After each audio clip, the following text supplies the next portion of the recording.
Getting Restaurant of the Year from the Minnesota Restaurant Association is a really humbling experience for us. There's 82 people that work inside of this restaurant every day. I'm fortunate enough to be able to accept the award, but the reality is that it's all 82 of us every single day that work really hard to try to make wonderful guest experiences. So Spoon and Stable was opened November 16th, 2014.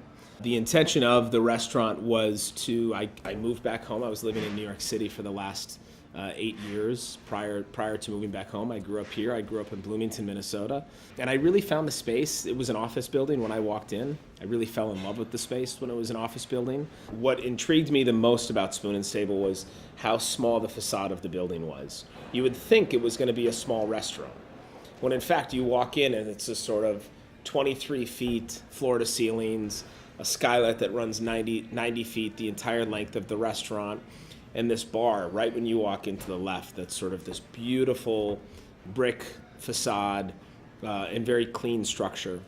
This was a horse stable that was built in 1906. Where we're sitting was actually the loading dock to the horse stable.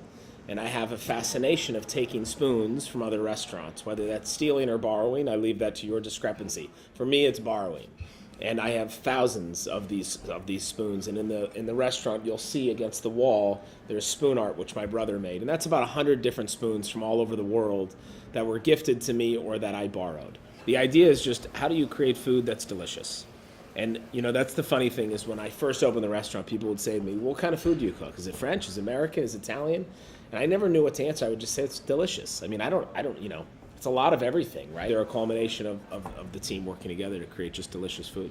The idea of going after one award or one accolade is never part of our equation, but the idea of winning over a guest every single day, night after night, that's what we strive for. And being able to strive for that allows us to then accept an award like this. It's probably turned into a lot more than I ever expected it to turn into. And, we're year 3, and we look at every year as just trying to raise the bar a little bit more.